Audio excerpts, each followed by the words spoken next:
Olá, amigos, bem-vindos a mais um IBNcast da Igreja Batista das Nações. Roda a vinheta.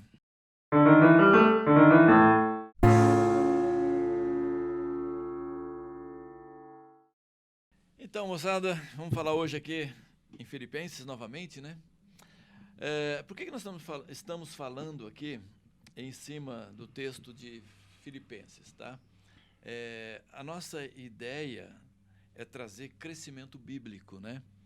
Porque quando nós trabalhamos em cima da palavra, da Bíblia, né, de uma forma um pouquinho mais expositiva ou até textual, a ideia é que a igreja ela fique muito mais dependente da palavra de Deus do que simplesmente de um pregador, né, de alguém que tenha um grande carisma. Então a igreja ela vai ter um crescimento e vai ficar muito mais exigente até, porque é a palavra, na verdade, que faz toda a diferença na nossa vida. E a gente vai estar trabalhando aqui hoje no capítulo 1 de Filipenses, aqui do versículo 12, né? Até o versículo 30. E esse texto aqui fala muita coisa interessante, né? Muita coisa boa, né? Principalmente a respeito de algumas convicções que o apóstolo Paulo tinha. Mas aqui vai ficar bem aberto aqui para usar qualquer texto, qualquer versículo, para a gente trazer uma discussão aqui bem gostosa aqui, trazer algumas experiências nossas também. Certo, pastor Carlinhos? Bem, com certeza, pastor. Eu quero aqui agradecer a Deus mais uma vez. Nós estamos aqui e boa noite a todos vocês que estão conosco nesse nosso IBN Cast. É isso, né? Cast. Eu aprendo, viu? É que seu alemão tá gasto, né? Tem que treinar o inglês agora. E aqui também o pastor Marcones, né, pastor Marcones? Sempre um grande privilégio poder estar aqui com os pastores aí, aprendendo muito. Glória a Deus. E o pastor Marlon? Glória a Deus, muita bênção. Sei que a gente vai aprender bastante coisa hoje aqui. Tem muita lição pro nosso ensino nos dias de hoje aqui, né? O que a gente pode aqui começar compartilhando aqui nesse texto aqui de Filipenses? Eu creio que, pastor, que o apóstolo Paulo, ele começa a nos ensinar sobre a situação em que ele viveu, principalmente nas suas lutas, nas suas perseguições, onde ele diz aqui que quero que saibam, irmãos, que aquilo que me aconteceu tem antes servido para o progresso do evangelho. Olha a visão que Deus deu para Paulo em relação à situação que ele passou e que estava trazendo um grande benefício para o crescimento, para o avanço do evangelho. Você pegou aqui do versículo 12, né, pastor Carlinhos? Isso, 12. Isso, né? 12. Ele diz aqui, quero ainda, Isso. irmãos, cientificar-vos de que as coisas que me aconteceram têm antes contribuído para o progresso do evangelho. Né? Aí ele vem no verso 13 dizendo, de maneira que as minhas cadeias em Cristo se tornaram conhecidas de toda a guarda pretoriana e de todos os demais. Quando ele fala guarda pretoriana aqui, acho que ele fala também na questão do palácio, né? Sim, verdade. Que a palavra de Deus ali, ela alcançou ali todas as pessoas, né, que estavam naquele palácio, né? E a guarda pretoriana era uma guarda assim bem elitizada, né? Era a guarda palaciana. Paulo entrou ali, sabe, num local assim bastante difícil, de pessoas intelectualizadas, e mesmo na situação que ele estava, ele fez com que o evangelho entrasse em todo aquele lugar. E você vê uma coisa interessante, pastor, que a própria prisão de Paulo não impediu que o evangelho chegasse na mais alta elite da época.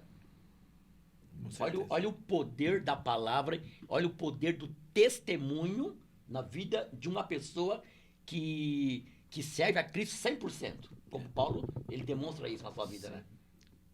A gente estava falando, né, agora há pouco, né,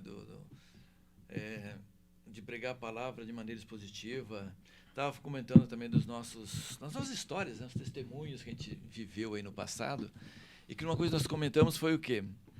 Que parece que as pessoas, elas não têm sido muito, não todas, né, claro, né, gente? A maioria da igreja é liberta, né? Mas muita gente não tem sido liberta na igreja né? Porque parece que está faltando um pouco na igreja também do poder, né? E Paulo, ele tinha um poder, tinha uma ousadia, né?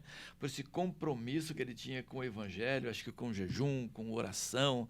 E as vidas, na verdade, que se encontravam com Cristo naquela época de Paulo, eram pessoas muito transformadas, né? Muito libertas, né?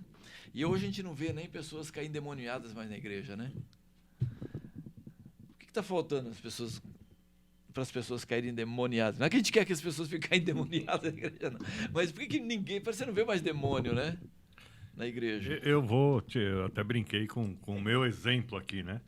Eu lembro lá na Adonai, quando eu ia visitar a Adonai no começo, e eu era doidinho para cair endemoniado, né? Porque eu queria ser liberto, eu tinha sinceridade no coração de ser liberto. E eu ia para a igreja, eu lembro que eu orava para mim, eu falei, eu vou cair agora. E não caía nada. Aí eu voltava para casa triste do mesmo jeito, de certa forma, né?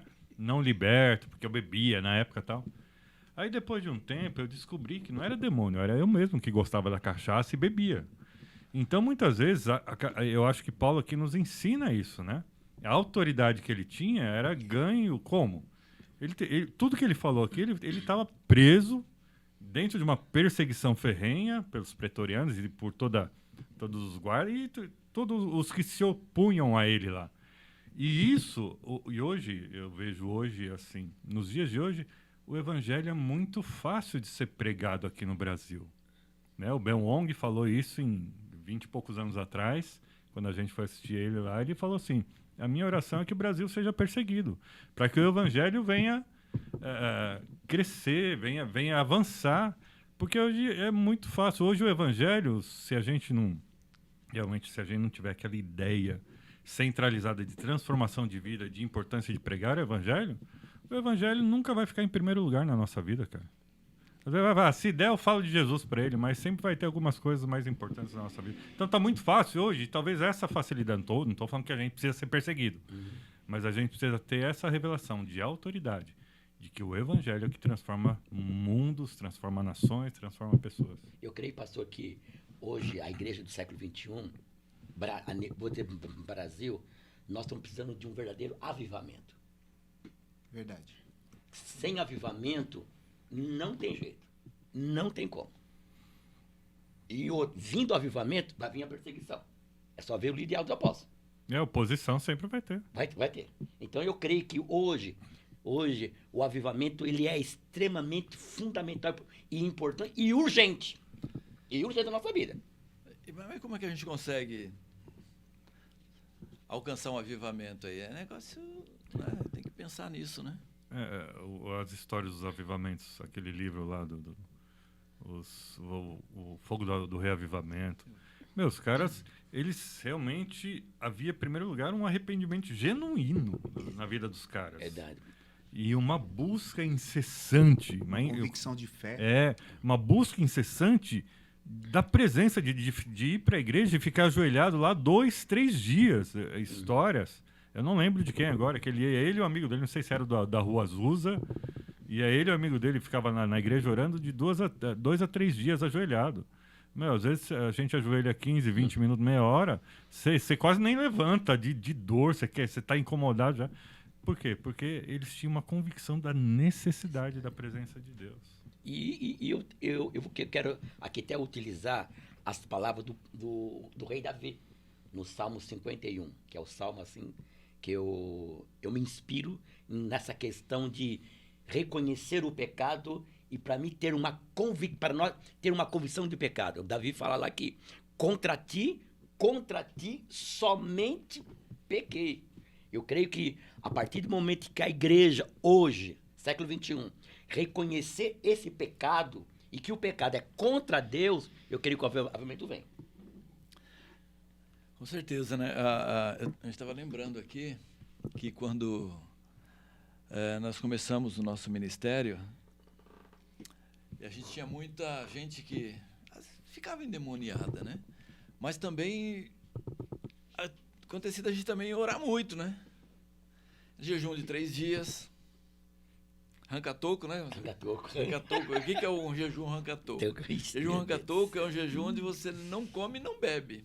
Né? Nem água, hein? Nem água. E aí não tinha como as coisas não acontecerem, né? Não tinha coisas não acontecer, porque a presença vem, né? A presença vem. E a gente acaba sendo também um pouco meio que engolido pela situação da igreja, né? Porque a igreja parece que ela passa por um período muitas vezes, não estou falando a nossa igreja, a igreja como um todo, né?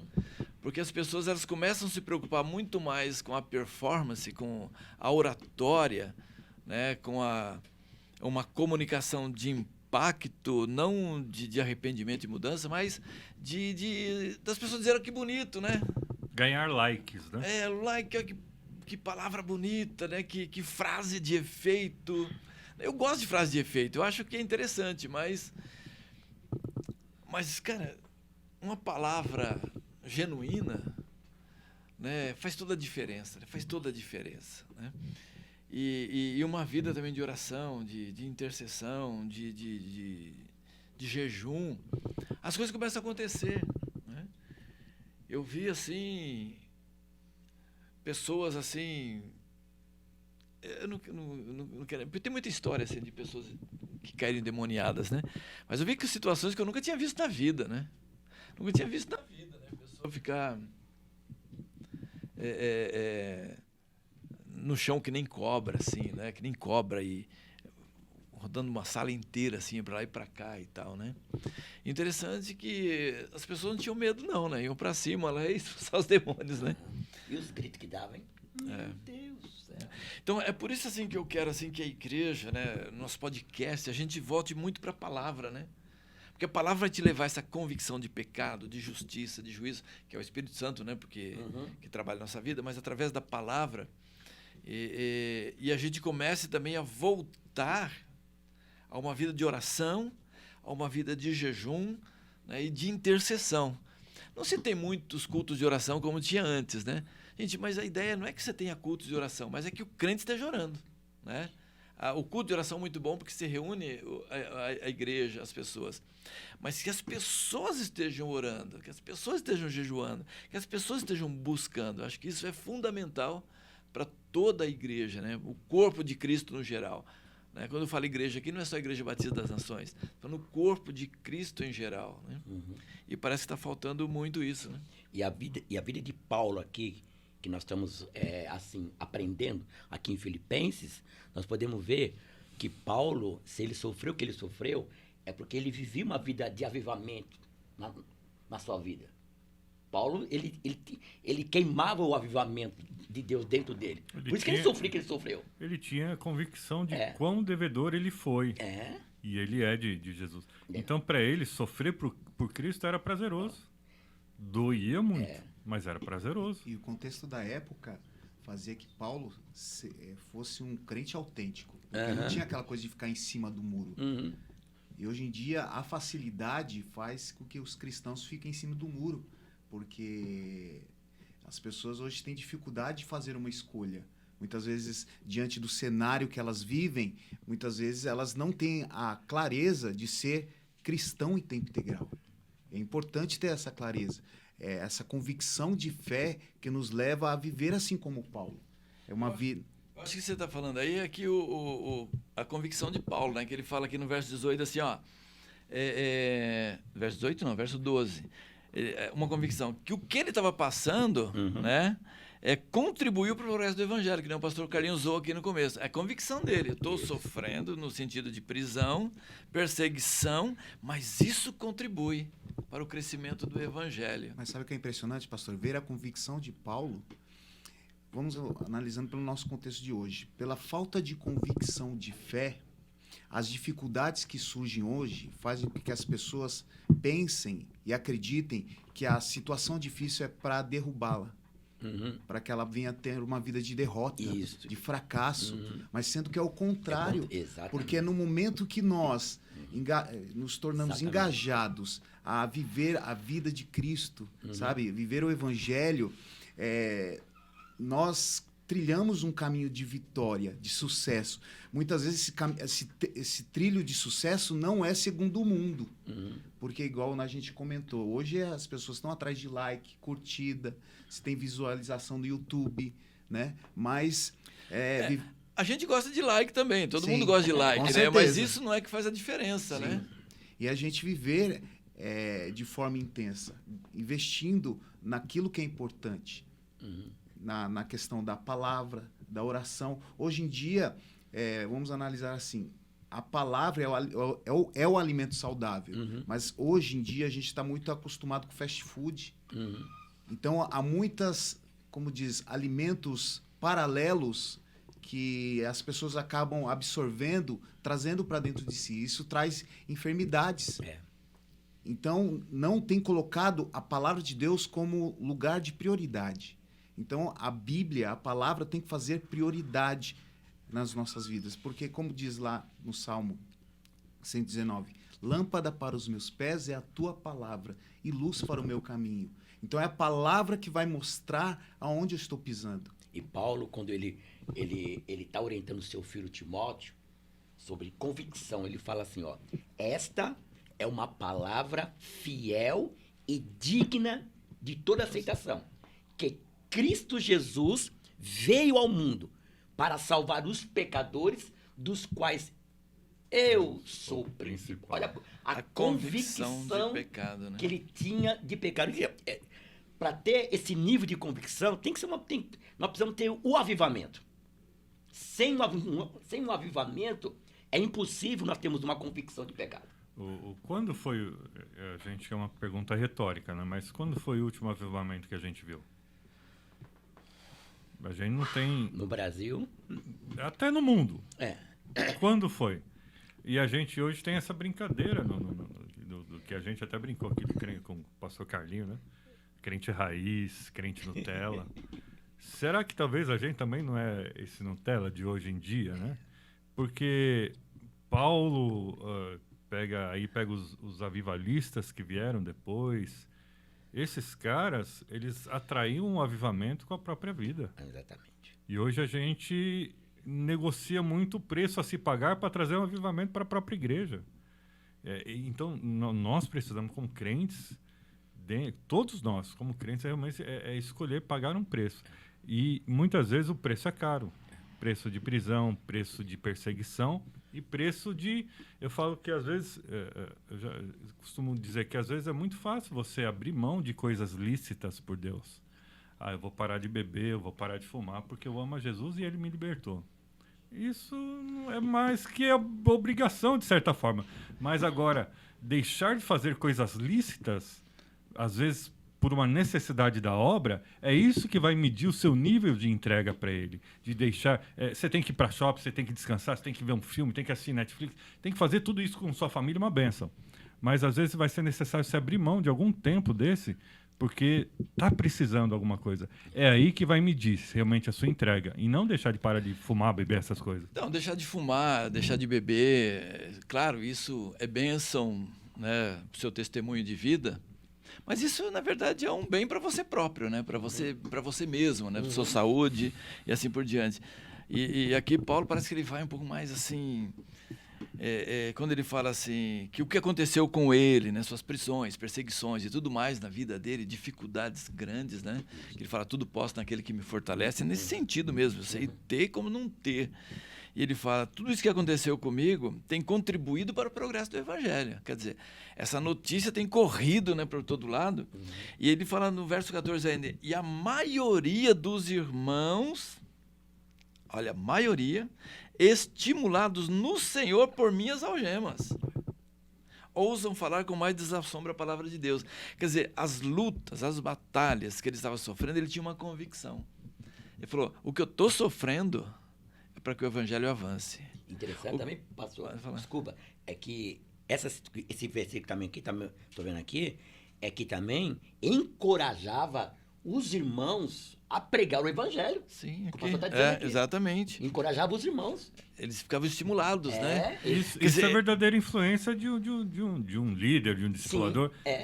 As pessoas vão ficar mais encorajadas, mais empolgadas vendo fazer. Isso. Poxa, olha Paulo, olha o que ele está sofrendo. Será que eu não posso sofrer como Paulo está sofrendo? Exatamente. Não, vamos para as cabeças, vamos. O cara ficava estimulados, né? Eles ficavam motivados, vamos para a cabeça, né? O cara está fazendo, vamos fazer também, né? Mas é interessante notar, se a gente avaliar hoje, com o período de Paulo, que é a questão do seguinte: a esperança deles estavam com a vida com Cristo após a morte.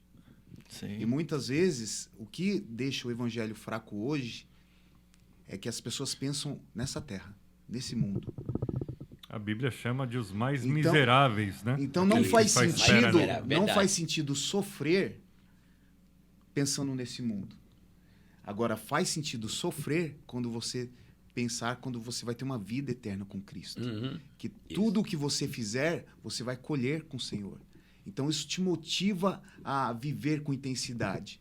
Quando a nossa expectativa está nesse mundo, não faz sentido sofrer, não faz sentido ser cristão. É. Mas traz de volta o antropocentrismo. O homem no centro Sim. das coisas. É. Então, De novo. Aí você vai lá pro texto aqui, verso 29, né? Porque vos foi 29. concedida a graça de padecerdes por Cristo e não somente de crerdes nele. Uhum. Né? Quer dizer, a graça. O que é graça? É favor. Né?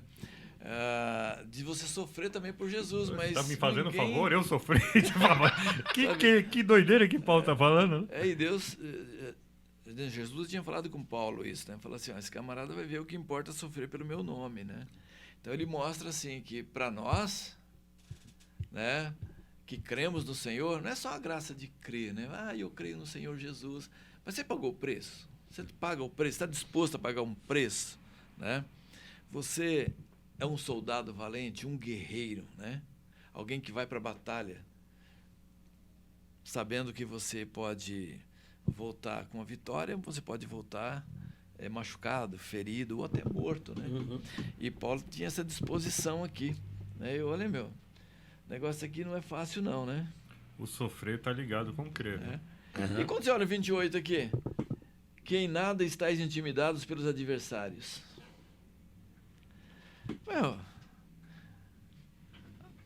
Vamos falar a verdade. As pessoas têm muito medo, cara. Né? As pessoas têm medo. Acho que até a gente tem medo de vez em quando, né? Com certeza. Ou muitas vezes, né? Ixi. Tem medo, fala, será que eu vou falar do evangelho aqui? Será que eu vou pregar aqui? Né? Aí fica com medo, mas alguém vai pensar mal, ou vai dizer alguma coisa, né? Olha... Mas nisso a gente pode ver a graça de Deus, pastor. Sabe por quê? A gente, lendo esse texto, a gente imagina como foi a vida difícil, a vida de Paulo foi difícil com as perseguições. A graça de Deus, que Deus nos permite viver num tempo hoje que nós não enfrentamos o mesmo nível de dificuldade. Mas nós podemos ter a mesma atitude de Paulo. Sim. Pela graça de Deus, a gente vive num mundo mais pacífico, onde a gente tem liberdade de culto, onde a gente pode pregar o evangelho com liberdade. E a gente entender isso e saber que isso é um presente de Deus, que mesmo diante de um cenário mais brando que a gente vive hoje, nós temos a oportunidade de viver essa fé intensa, de viver para marcar essa geração, marcar as nossas vidas, as nossas famílias, as pessoas ao nosso redor. Mas vamos pensar assim, Paulo, na verdade, ele não tinha medo de ser cancelado, né?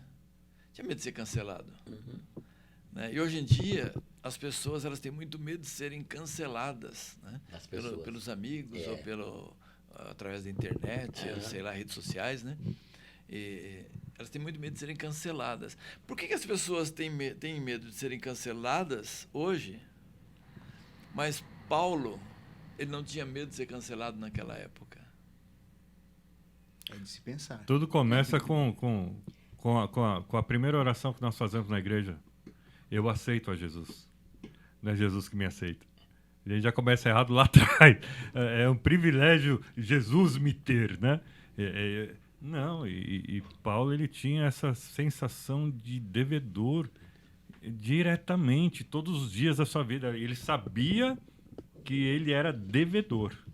Então isso gerava nele sempre uma motivação, essa convicção de que para ele realmente o viver é Cristo. Morrer é lucro até, mas o viver é Cristo, né? E eu creio que nós, hoje, precisamos tomar uma decisão que Paulo tomou em fazer de Jesus o nosso alvo. E não abrir mão mais De hipótese alguma. Não que já tenha alcançado, mas prossigo para o alvo. Exatamente isso. Então, o que levou Paulo a viver uma vida de avivamento, o que levou Paulo a sofrer o que ele sofreu, era que ele tinha um propósito, ele tinha um alvo. E muitas vezes a gente até tem alvo, mas a gente acaba parando no meio do caminho.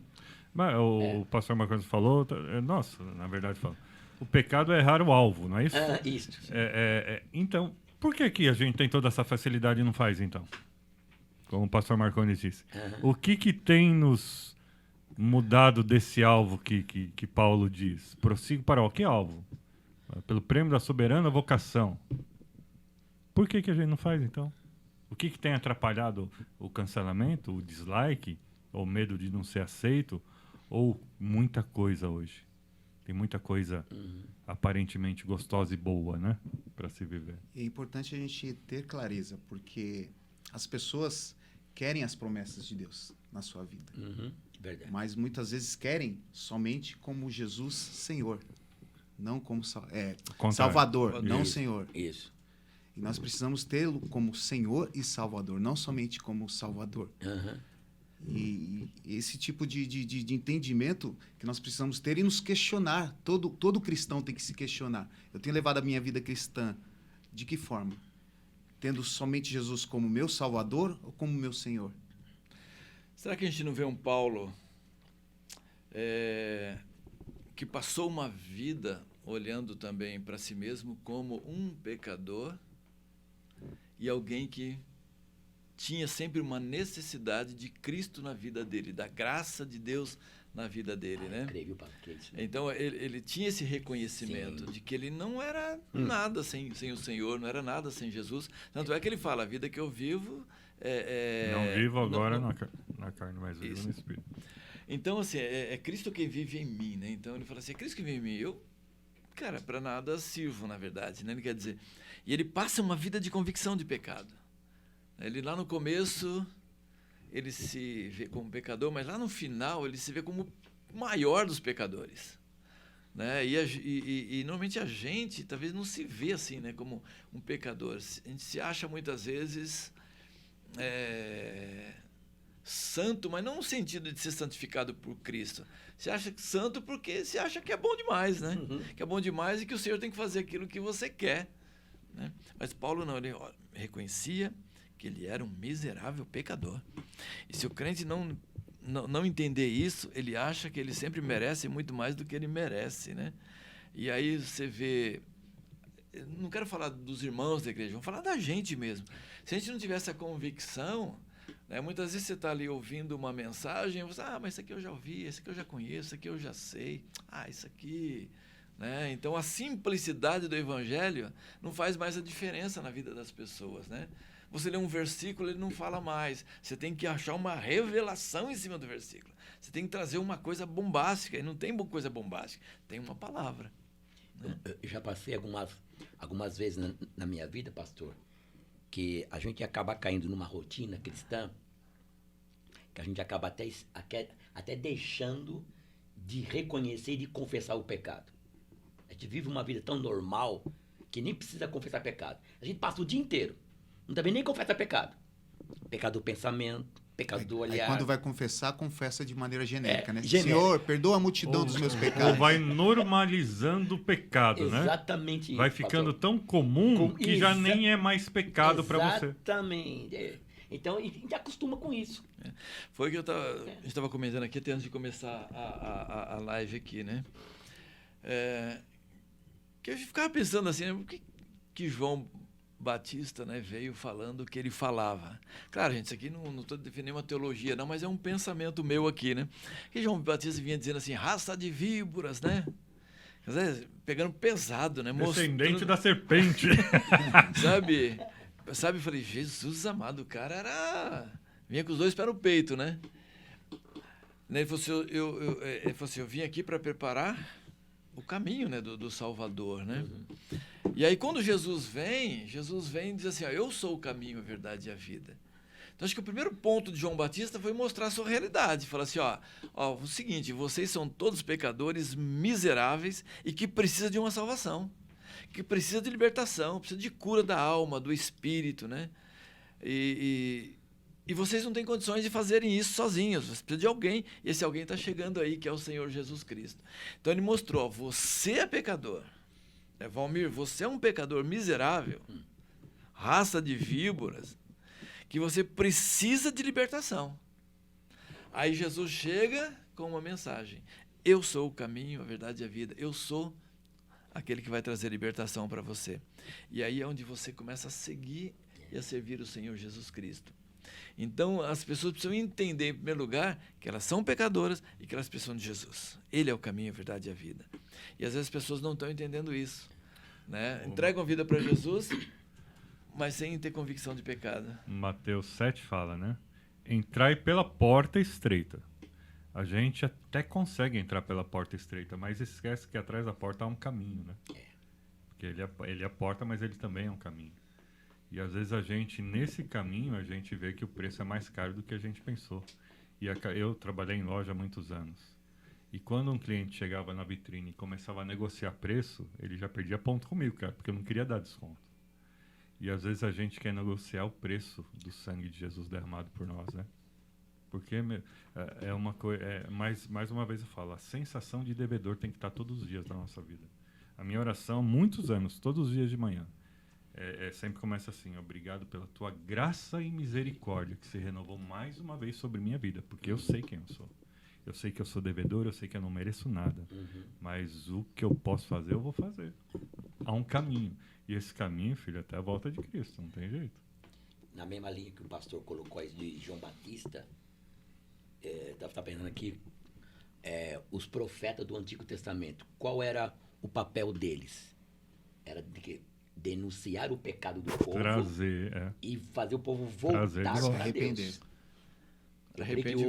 Creio que hoje está precisando isso na igreja. O que acontecia em Juízes? É o ciclo do pecado, arrependimento, reconhecendo o pecado, arrependimento, reconhecimento, pecado, e ficava nisso. Então, Juízes era isso, né?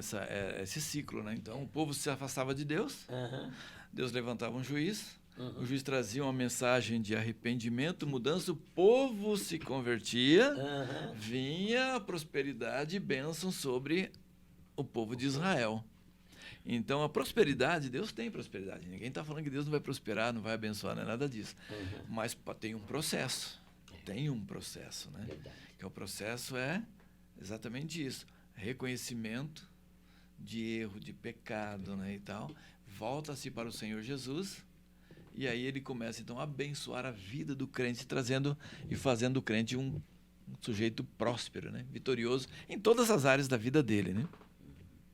E Paulo, olhando aqui na carta de Filipenses, ele não deixou de seguir a mesma linha dos profetas do Antigo Testamento. Ele falava mesmo contra o pecado. Ele denunciava o pecado. Paulo não alisava, não. Só que ele demonstrava, né? Sim. Ele era o exemplo em tudo, em primeiro lugar. Verdade. Isso que é lindo, né? É interessante também, só que é o seguinte, que Paulo ele fala uma coisa, acho que é Romanos 7. Deixa eu ver se é Romanos 7, que ele fala assim: o bem que quero fazer não faço, isso. mas o mal que eu não quero fazer, esse eu faço. Isso, Romanos 7. Não é isso? É o que normalmente fala depois de pisar na bola, entendeu? É o que vem à mente a hora que você pisa na bola. Ah, meu Deus do céu. Porque ele fala aqui no verso 14: porque bem sabemos que a lei é espiritual, eu todavia sou carnal, vendido à escravidão do pecado, porque nem mesmo compreendo o meu próprio modo de agir, pois não faço o que prefiro e sim o que detesto. Mas aí é o seguinte, né? Só que ele tem esse reconhecimento. Né? É isso que muitas vezes falta na minha vida, né? Não é isso que falta às vezes? É você reconhecer. Para os crentes de hoje, no geral, no mundo. Eu quero fazer o bem, mas não faço. Cara, miserável homem que sou, quem me livrará do corpo dessa morte, né? Então ele reconhecia, porque a questão não é você, o camarada, às vezes cometeu um erro, cometeu um pecado, não conseguir fazer exatamente o que ele queria fazer. O problema é que ele não reconhece, né? O problema é não reconhecer isso, falar assim: nossa, eu pisei na bola, né? Sou miserável, pecador, deixa eu botar a boca no pó, né? Lamentações, Jeremias 3:29, coloca a tua boca no pó, talvez haja esperança. Deixa eu colocar a boca no pó. Não, o camarada erra, né? Pisa na bola, E ainda quer ter razão. Não, sabe que pisou quer ter na razão. bola. E joga a culpa no outro, né? É Adão, né? Mas é verdade. A gente tem essa coisa, tem que tomar muito cuidado. Né? Assim, gente, errei. Né? Eu digo assim até, né? Quando o outro erra comigo, e se eu fiquei magoado, eu tenho que entender que eu também errei. Né? Irmão, me perdoa, né? Marcones, cara, me perdoa porque, olha, cara, eu fiquei muito magoado, cara. Eu fiquei ressentido com essa situação aqui. Ressentimento é um pecado. Mágoa é um pecado. Eu fiquei magoado com isso aqui. Então, você me perdoa. Ficar livre da minha mágoa. Você pisou na bola, esse é um problema seu. Você vai reconhecer o seu erro, né? Mas o meu foi de ficar magoado, né? De ficar ressentido. E, às vezes, as pessoas não têm isso. Ela fica magoada e faz o quê? Se alimenta daquilo, né? Se alimenta e joga a culpa pro outro. Aí vem Caim, né? Aí não é a síndrome de Adão? A síndrome de Adão? É. Porque quando Deus foi falar com Adão, onde você está, Adão? Estava escondido. Mas por que você está escondido? O que aconteceu? Eu fiz uma coisa que não podia ter feito. Mas aí tem que ter a síndrome de Cristo agora, né? Aí ele, em vez de ele reconhecer, como o pastor está dizendo aqui, ele jogou o quê? Para quem? Jogou a culpa para a mulher. A síndrome de Adão é transferir a culpa. Exatamente, transferir a culpa. Ele não reconheceu. Ele não reconheceu. A tendência nossa é isto. Nós não reconhecemos o pecado e, foi o irmão, eu fiz isso aqui por causa do irmão. A gente joga isso aí. Aí cada um dará conta de si mesmo. Não, aí a mulher não joga a culpa para a serpente. Aí a serpente olha para trás, não tem mais ninguém. Mas aí, se a gente for pensar bem, Adão, quando ele joga a culpa para a serpente, ou para Eva, ou sei lá quem ele joga a culpa, no fundo ele está jogando a culpa para Deus. A mulher que tu me desse. Foi o Senhor que me deu essa mulher aqui. Entendeu? Não pedi. Eu estava lá quietinho no meu canto, o Senhor me deu essa mulher. Então ele joga a culpa para Deus. E às vezes quando a gente faz isso também, olha, vou usar aqui, o sujeito lá, ele pisou na bola comigo. Também Deus, esse sujeito que pisou a bola comigo. Aqui eu estou fazendo assim, o Senhor que colocou essa pessoa na minha vida, o Senhor colocou essa pessoa na minha frente, o Senhor que colocou essa pessoa junto de mim, eu pequei porque o Senhor colocou esse sujeito aqui, né? Ninguém fala isso claramente, ninguém vai abrir assim, mas você transfere essa responsabilidade no fundo, para Deus. Quer dizer, eu não tenho culpa nenhuma, né? Eu sou o cara mais inocente da face da terra, né? Mas porque esse sujeito está na minha frente, eu pisei na bola. Eu lembro de um rapaz, muitos anos atrás, que eu discipulava ele no comecinho, e a gente, no texto, quando fala que nós daremos conta sobre toda a palavra torpe. E depois fui explicando para ele o quê? Ele entrou em crise. Ele não queria vir mais para a igreja. Ele falou, para mim não tem mais jeito. Porque imagina, toda a palavra que eu falei na minha vida, Marlos, acertava aquela coisa inocente no começo e aprendendo, né? Então, a gente não entendeu isso, que isso é verdade, né? Que tudo aquilo que a gente vai fazer e falar, a gente vai prestar conta diante do tribunal de Cristo. O tribunal é para prestação de conta. Trono branco é outra coisa. Eu lembrei de uma história aqui, do pregador. E eu não tenho muita certeza, mas eu acho que foi o pastor Nivaldo Nassif, que ele trabalhava ali ali na Rua Aurora. Sim. Tinha um trabalho ali de libertação. E ele falou com o dono de um cinema. Era um cinema, mas tinha ali, naquele cinema ali, era filmes pornográficos, era um teatro. Era rua, né? E era um teatro também ali, onde tinha, né, as apresentações nessa área aí. E ele disse que esse dono desse local falou para ele assim, Nivaldo, eu não vou ler a Bíblia. Eu não vou ler porque eu sei que eu estou errado, que eu estou fazendo um monte de coisa errada, pecado. Se eu começar a ler a Bíblia, eu vou ficar doido, porque eu não vou mudar e eu vou ficar doido, né? Então eu não vou ler. Aí é onde que entra assim, que nós falamos aqui, que a palavra é que transforma a nossa vida. Por isso a ideia da gente estar trabalhando com a palavra, né? Quando as pessoas forem lá para a célula, eles vão discutir o que nós discutimos aqui? Pode ser. Mas o importante é que eles peguem esse texto bíblico aqui, eles discutam essa palavra ali dentro da célula, né? Porque é essa palavra que vai fazer a diferença na vida de cada um deles. É a palavra que vai fazer a transformação na vida de cada um deles. Né? Porque é a palavra que renova, a palavra que transforma, é a palavra que dá a vida, né? Traz convicção, né, na vida das pessoas. Então é essa ideia de discutir a palavra aqui e eles discutirem a palavra ali também. Né?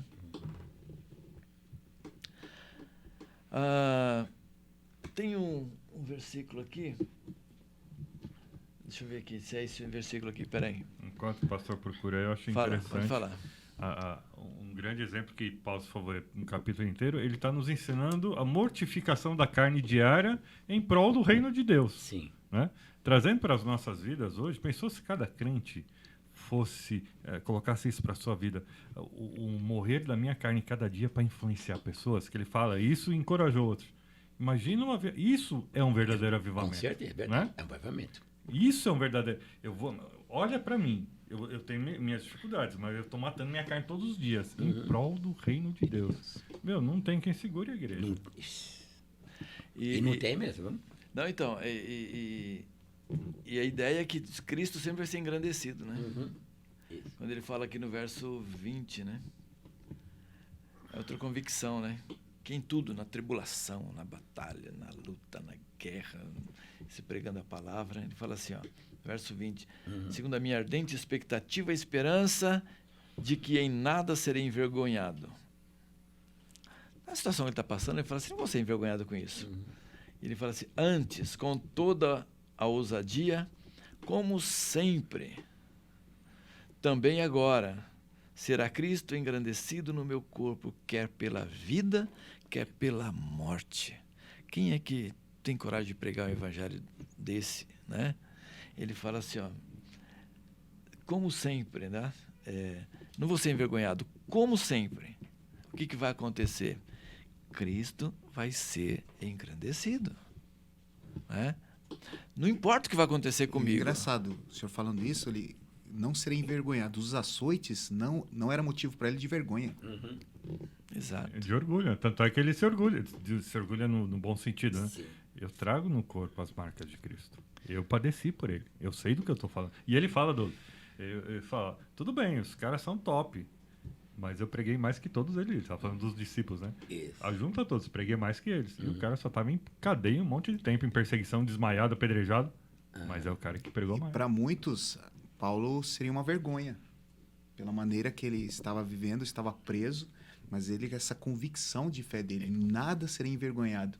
Ele não estava preocupado com o que as pessoas, né, iam pensar dele, a reputação, mas o testemunho dele com Cristo, o que Cristo pensava a respeito dele. Então, isso que precisa estar no nosso coração. Não o que as pessoas pensam ao nosso redor, mas o que o Pai, o que Cristo pensa de nós. E muitas das vezes, o que nos atrapalha é exatamente isso que você acabou de colocar, pastor Marconi. A gente fica mais preocupado com o que as pessoas vão dizer do que o próprio Jesus está dizendo para nós. E a gente acaba não fazendo. Olha que legal. Eu lendo nessa versão aqui, o pastor leu o 20, né? É 20 isso. Aí no 21, que é um versículo muito conhecido, que ele fala, porque para mim viver é Cristo e o lucro. morrer é lucro. Mas eu acho muito legal nessa versão aqui, o 22 e o 23, eu imagino Paulo falando, ele fala assim, mas se eu continuar vivo, eu vou trabalhar para produzir mais fruto para Cristo.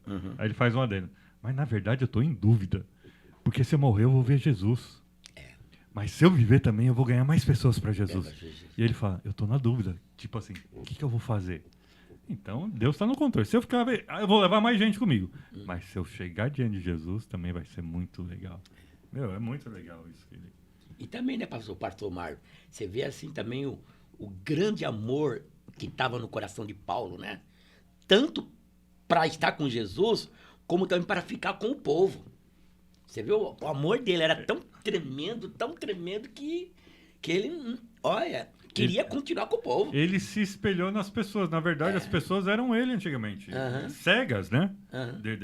Daquilo que pensava.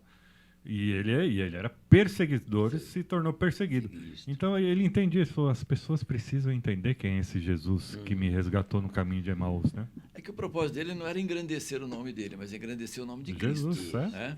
Ele fala aqui, né? Como sempre, também será Cristo engrandecido no meu corpo, né?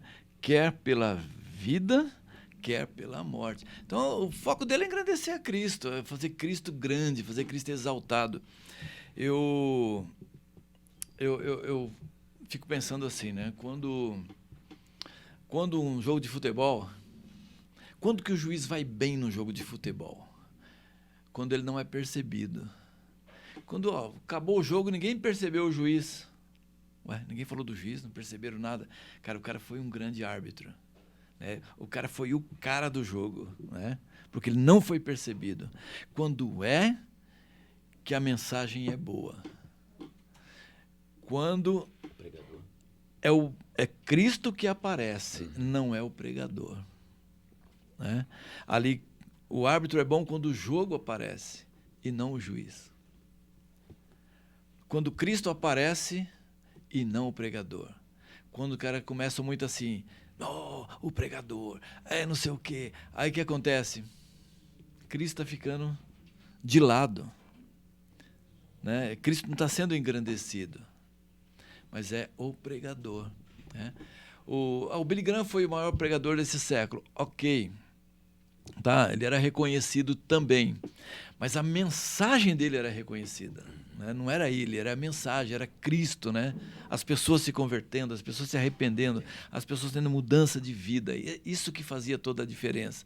Não era... É claro que acaba ele sendo usado também. Mas quando a pessoa fica numa posição superior a Cristo, quer dizer, quer aparecer mais do que Jesus, aí o negócio complica tudo, né? João Batista, ele tinha essa convicção, né? Quando ele fala para os seus discípulos que ele cresça e que eu diminua. Exatamente. Sou digno nem de amarrar as sandálias. Não, pode falar assim, e a maior... às vezes eu acabo falando, é muito, né? Mas eu sou para ser mais intermediador aqui, né? Fazer a ponte aqui, acabo falando mais. Ai, meu Deus do céu. Agora eu já até esqueci. Cor de pastor, né? Eu acho muito legal, uma das provas de que ele amava muito Jesus. Eu tiro por mim, por nós, eu creio. Eu tenho muito prazer em chegar em casa e levar para minha esposa aquilo que ela ama. E eu tenho esse costume. Às vezes ela fala, se eu puder, vou lá e compro alguma coisa que está com vontade de comer, os filhos. E Jesus, ele ama pessoas. Ele morreu por pessoas. E Paulo tinha essa convicção. Bom, se eu estou aqui ainda, eu vou levar para Jesus junto comigo aquilo que ele ama. E esse reconhecimento de que se a gente amar as coisas que Deus ama, a nossa vida muda. É que às vezes a gente ama muito aquilo que Deus não ama. Que Deus permite, mas não ama. Por isso que Deus quer... Por isso que o alvo do nosso Pai é ter uma família com muitos filhos. De todas as tribos, povos, línguas e nações. Pessoas. Então, eu acredito que Deus quer povoar o céu de pessoas. Ele morreu por pessoas. Uhum. Ele quer. A única coisa que ele pede na Bíblia que ele não tem é o coração do filho. Né? Filho, dá-me teu coração. Ele não tem o tanto de coração que ele quer ainda, né? Nós temos quanto tempo ainda, Natan? 10 minutos. 10 minutos? Ok. Quando eu chego aqui no verso 27, aqui, vivei acima de tudo por modo digno do Evangelho de Cristo, para que, ou indo ver-vos, ou estando ausente, ouça no tocante a vós outros que estáis firmes em um só espírito, como uma só alma, lutando juntos pela fé evangélica. Vamos debater um pouquinho em cima desse texto aqui? O que vocês podem ver aqui de interessante aqui? Eu achei interessante essa primeira parte do versículo que fala: não importa o que aconteça, exerçam a sua cidadania de maneira digna. Não importa o cenário, a dificuldade, a adversidade, nós temos a oportunidade de viver uma vida cristã genuína, com inteireza, sabe, na dependência de Deus, vivendo, sabendo que com a mesma convicção que Paulo teve, nós podemos ter no nosso coração. E nós podemos viver de maneira digna. Não é o cenário de dificuldades que vai fazer que nós nos sintamos envergonhados. Mas que a nossa esperança é o Senhor. Não importa o cenário que nós estamos vivendo, as circunstâncias, muitas vezes perseguições, dificuldades, lutas. Mas se nós mantemos a nossa convicção firme no Senhor, e não somente de pregar, mas viver o Evangelho, porque eu acho que isso que dá autenticidade na pregação é viver o Evangelho, isso motiva outros, para que outros vivam da mesma maneira. E ele está dando a receita na continuação aqui, né? Ele fala, quando eu também, se eu não conseguir aí, eu ouvir falar de vocês, aí ele fala, sabereis que estão firmes, unidos em um só espírito, um só propósito, lutando juntos. Ele fala de unidade aqui. Unidade, isto. Ele espera ver esses crentes vivendo independente da situação juntos, porque é juntos que a gente vai conseguir vencer. É um edificando o outro, sendo exemplo para outro. Mas sabe o que eu acho interessante? Porque Paulo era humano, um ser humano, e tinha momentos que ele poderia ter a tendência de fraquejar, mas de ouvir o testemunho das pessoas encorajadas pelo testemunho dele, fazia que ele prosseguisse. Dava mais motivação. Então é importante a gente ter isso na nossa vida, de sempre motivar uns aos outros, de compartilhar, porque a sua vida é uma inspiração, a sua vida é uma inspiração. Então nós, sabe, sempre ter essa comunicação, vivendo o Evangelho, comunicando o Evangelho, para que outros também possam viver isso e influenciar outros. E essa inspiração que nós vamos ver nos irmãos, ele vai acontecer se nós realmente praticar o que o pastor Mauro acabou de dizer. Nós estamos unidos, juntos. Vou pegar aqui o exemplo que aconteceu ontem, no dia 7 de setembro. Viu lá na Paulista? O povo brasileiro estava todo mundo unido. Estava todo mundo junto lá. O povo estava unido com quem? Com o presidente. Para um propósito, que era o quê? A liberdade. O povo estava unido lá. Então eu creio que, né, a igreja, passando para a igreja, creio que nós, o que Paulo está nos recomendando é essa unidade. Independente das nossas diferenças de pensamento, de se concorda ou não concorda, a questão não é essa. O importante é estarmos juntos. Em prol do, aqui, ele tá falando, a única bandeira. É um propósito. Qual que é o nosso propósito na Terra? Não é testificar a Deus? Atos 1:8, ser testemunhas de Cristo. E Cristo veio fazer o que aqui na Terra? É reconciliar consigo o mundo. Esse é o nosso propósito final. Aqui onde vai viver, né, acima de tudo, por modo digno do Evangelho, aquele que o Marcones entrou aqui, acima das circunstâncias, né, acima das lutas, acima das dificuldades, né, acima dos problemas. Tem até uma música que fala sobre isso, né? Acima dos problemas. Então, às vezes, vem problemas na vida de todo mundo. Você vive aqui, você tem problema. Às vezes você vive sem também. Dificuldades, né? Perseguições, problemas com irmãos dentro da igreja, entendeu? Às vezes você vai acontecer isso, né? Problema financeiro, problema de relacionamento.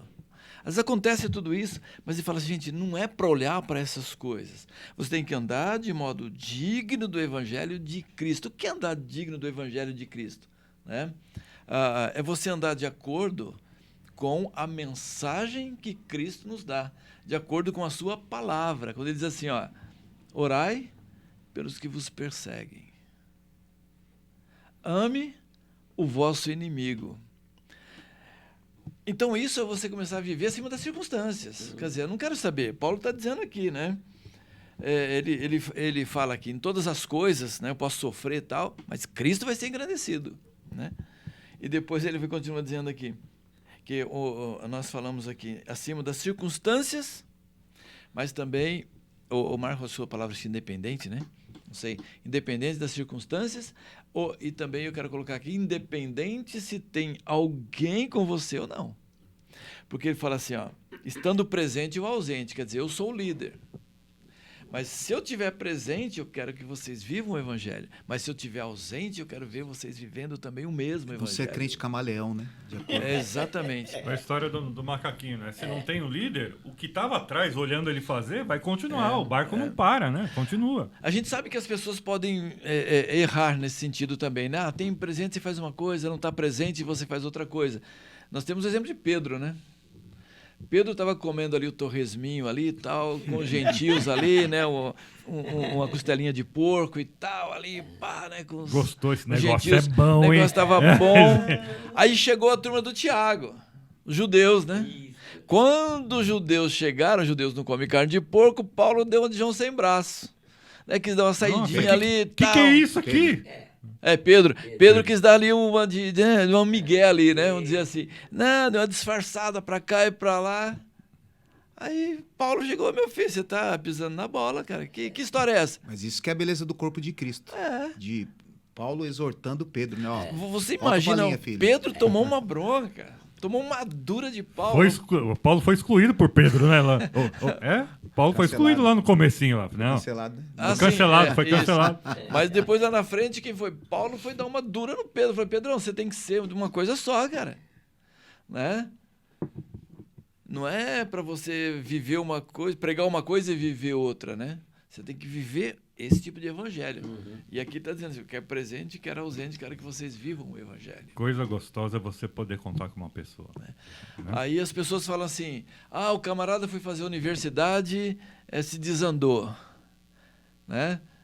Começou a trabalhar em tal lugar, desandou. Meu amigo, você foi para a universidade para você testemunhar lá dentro, para fazer Cristo engrandecido lá. Você começou a trabalhar naquela empresa para fazer Cristo engrandecido lá. Você é um missionário na faculdade, você é um missionário no colégio, você é um missionário naquela empresa para fazer Cristo engrandecido. Cristão em tempo integral. Em tempo integral. Né? Paulo apanhava para fazer o evangelho. Você entra numa empresa, você vai ganhar dinheiro para pregar o evangelho. Né? Não é só para você ter o alimento em casa, mas para ser testemunha lá dentro. Questão de propósito. Né? E aí a igreja vivendo como um corpo, né? Um só espírito, uma só alma, lutando juntos. Aqui fala de unidade. Né? Interessante que eu acredito que Paulo ele foi inspirado pela oração sacerdotal de Jesus, porque Jesus, antes de ser preso, ele tinha essa preocupação. E uma das suas orações, um dos seus pedidos que ele faz ao Pai, é que nós, a igreja, possamos ser assim como ele é com o Pai. Porque se nós não formos como é que Cristo vai ser reconhecido? Então, Exatamente. Paulo, ele mostra exatamente essa importância. Tá? O que vai nos levar a vencer qualquer perseguição que vier é essa nossa unidade. Eu posso contar com o irmão, com você. Não podemos contar um com o outro. Cada um dará conta de si mesmo, porém o corpo é um também. Né? É claro, é um só. É verdade. Então, eu creio que hoje, a unidade, hoje na família, eu creio que essa unidade ela tem que começar lá na família. Lá na família, marido, esposa, filhos. Dali, vem para a igreja. Vai descendo. Vai vindo. Olha, ninguém segura a igreja. Não segura a igreja. As portas do inferno não prevalecerão contra a igreja do Senhor. Esse texto aqui tem tanta coisa, né? E claro que cada um podia fazer uma pregação aqui em cada frase, né? Ou cada parágrafo, na verdade, né? Cada parágrafo, que eu até no versículo, né? Mas eu queria saber assim, se temos tempo ainda, não tá? Não, né? Não tem mais tempo, não. Então, nós vamos fazer aqui as considerações finais aqui, né? Para a gente estar encerrando mais esse IBNcast, né? Esse IBNcast aqui. Eu só queria lembrar aqui, então, no sentido que a ideia aqui que Paulo passa para nós também é de uma igreja que está dentro de uma arena, tá? E onde está numa batalha se degladiando com seus inimigos, tá? E nessa arena tem ali uma arquibancada e todos estão assistindo essa guerra, assistindo essa batalha, tá? É essa a mensagem que Paulo ele procura nos mostrar aqui também. Então, nós como cristãos, nós estamos nessa arena de verdade, tá? O mundo está observando a igreja, observando a minha vida, a vida de cada um de nós, para ver como é que nós vamos sair dessa batalha. Tá? E ele diz lá, você tem que manejar bem a palavra, você tem que saber lutar, você tem que saber guerrear, né? Para que você possa sair dali vitorioso. Tá? Se você sai vitorioso, Cristo é engrandecido. Se você sai derrotado, você não consegue engrandecer o nome de Cristo, né? E você se torna, então, uma vergonha. A igreja se torna uma vergonha. Então, nós, como cristãos, vamos lutar juntos nessa batalha, né? E sairmos muito mais que vencedores e alcançar essa sociedade para o Senhor Jesus Cristo. Amém? Amém. Eu quero pedir que vocês deem as considerações finais aí de vocês. Eu quero dar as considerações finais aqui com um versículo, no versículo 27. Igual a gente leu aqui e comentou, não importa o que aconteça, exerçam a sua cidadania de maneira digna do Evangelho de Cristo. Viva intensamente para o Senhor. Independente das circunstâncias, você pode viver uma vida inteira e íntegra diante do Senhor, que agrade o coração do Pai. As considerações nessa noite, eu quero deixar a todos vocês que estão aqui conosco que, assim como Paulo demonstrou essa convicção que todos nós pastores aqui e os irmãos que estão lá nos assistindo, também possa ter essa convicção que vai nos ajudar a enfrentar todas as lutas, todas as dificuldades que virão ainda para as nossas vidas. Amém. Quero encerrar também com uma frase que a gente já falou muito. Na verdade, ainda existe uma cruz, né? Quem quiser vir após mim, tome sua cruz. Essa cruz não foi anulada. O pastor Valmir falou, ainda há uma batalha. Nós estamos nessa batalha. E eu termino aqui no 30, né? Que ele fala, Paulo fala no verso 30, o último desse capítulo. Estamos juntos nessa luta. Vocês viram as dificuldades que eu passei. Mas saiba, elas não terminaram ainda. Amém. Há uma batalha ainda. Não sei quem é o avivalista, talvez vocês mais conhecedores possam me ajudar. Mas teve um avivalista que disse assim, se você procura uma religião tranquila, não te aconselho a vir para o cristianismo. Há muito trabalho, mas há muita vitória. E quer dizer, na verdade, há uma única vitória, a vida eterna já nos é dada, né? Então, não vamos desistir. Amém, irmãos, né? Glória a Deus. Eu quero dizer para você o seguinte, que em Cristo nós somos muito mais que vencedores. Amém. Glória a Deus. Verdade. Querido, Deus abençoe e até o nosso próximo IBNcast, em nome de Jesus. Amém. Deus Glória a abençoe. Deus abençoe. Deus abençoe.